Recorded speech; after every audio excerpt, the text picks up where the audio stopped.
I would say that my focus is the intersection between people's everyday uses of technology and the kind of institutional structures that mitigate those uses. So what I'm studying right now is a sort of policy and regulation as a kind of institutional constraint or also affordance for people's everyday uses of internet technologies, user-generated content platforms, and mobile technologies. And I got to that area through a very long and gradual trajectory that started with my own experience with the internet in the mid-90s when we got access in my house. And I was a teenager at the time and used the internet for all different sorts of activities, including sort of communicating with friends and building strange websites and listening to music, and found that the space was so exciting at the time. And I had a very profound kind of emotional investment in new technology from an earlier age. And so going into university studies, I thought about studying this and learned more critical approaches to the ways that those everyday experiences that people have are actually constructed and undergirded by a whole infrastructure of institutional supports. So including things like policy and regulation, what I'm studying now, as well as things like network architecture.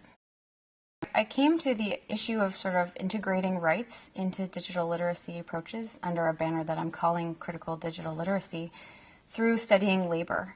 So labor was the orienting framework for my doctoral dissertation, where I was looking at the ways that people create content on websites, and just the way that I had as a teenager. So young people creating content on various social media sites, on blogs and on Twitter and on Vimeo and YouTube and other platforms like that, and framing it as a kind of labor in order to sort of just switch the framework a little bit from thinking about play or exploration or all of these sort of like really important, I think, elements to that kind of production, but to think a little bit more critically about the ways in which user work is being exploited by commercial sites. So for example, when you create a profile on Facebook, yes, as a user, you get a lot of benefit out of that. You get to connect with people. You get to, construct your identity actively in a social space. You get to do all kinds of things with that. And it's very gratifying, and that's why people use a site like that.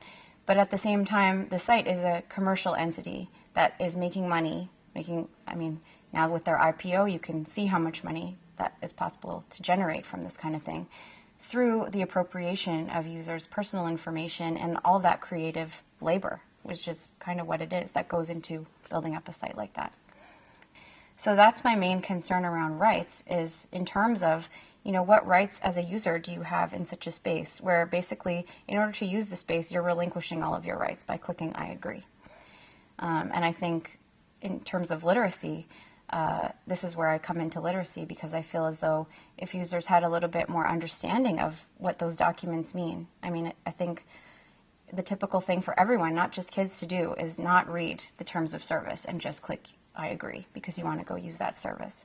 But if there was some way to convey the terms and the privacy policies in ways that were much more easy to understand, and at least to have people reflect on what they're agreeing to before they click I agree, something like that is like building a type of critical digital literacy. So literacy around rights issues, and not just literacy in terms of, let's say, skills, or, how do you use this technology, or how do you make remixes, or whatever.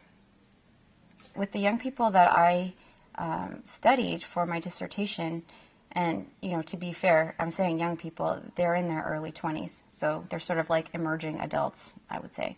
But at the same time, I've talked to a few teenagers and younger kids since then, and I think they do have somewhat of an understanding that the sites are supported by advertisers, and that there is this sort of like model where user data is used for making profit. So I think that there is a kind of understanding, but the problem is translating that understanding into a feeling of agency, that they have some kind of agency over entering into those contracts. Because I think right now, people don't really read the contract, don't read the terms of service, they just click that they agree and they want to just go forward with it. But if there could be, and this is where literacy comes in, integrating some kind of like program into not only formal educational contexts, but informal contexts. So having like users, and this has already been successful on a site like Facebook, where users post a status update, for example, that will warn their network about changes to the privacy policy. And usually that's the only way people might hear that the policy is changing, is through a kind of like viral word of mouth use of that platform itself. So I'm really interested in those kinds of more viral spread of literacy, in addition to like formal educational programs. Most of the education policy, especially around new media, tends to follow a kind of information society logic, which is to say that new technologies are seen as restructuring the economy, that it's changing our economy into an industrial one, from an industrial one into a post-industrial economy, where knowledge is the sort of main capital that workers have to sell. Under that model, yes, it makes sense, to say that young people need to learn new technology so that they can be competitive in this marketplace. But at the same time, the dominance of that means that any other approaches to technology kind of get put by the wayside in the service of this industrial goal. So what gets lost is the whole richness of ways in which people learn, of ways in which technology enhances our lives in different ways, not just in work situations, but like socially, or in terms of emotional work, or whatever it is, for example. There's lots of different examples. So I think the point of having something like critical digital literacy is to make a kind of intervention into those dominant models for education that basically prepare young people for working in a so-called knowledge economy. Yeah. We tend to talk about policy as a very kind of dry, abstract thing, and there are ways in which policy is felt every day, and I'd love to do more research that kind of like fleshes that out and really deeply describes the ways that young people engage with technology policy, through their sort of everyday activities that they do. And that in turn, it will help inform this model that I'm trying to build. So I'm trying to build a model for critical digital literacy that stages an intervention into existing ideas around literacy. And hopefully we'll have some kind of like policy impact as well eventually. But the first step is to kind of create a model that can be tested and applied to different contexts, because there's only so much I can do as one person, and it would be great to develop a kind of tool that other researchers can use.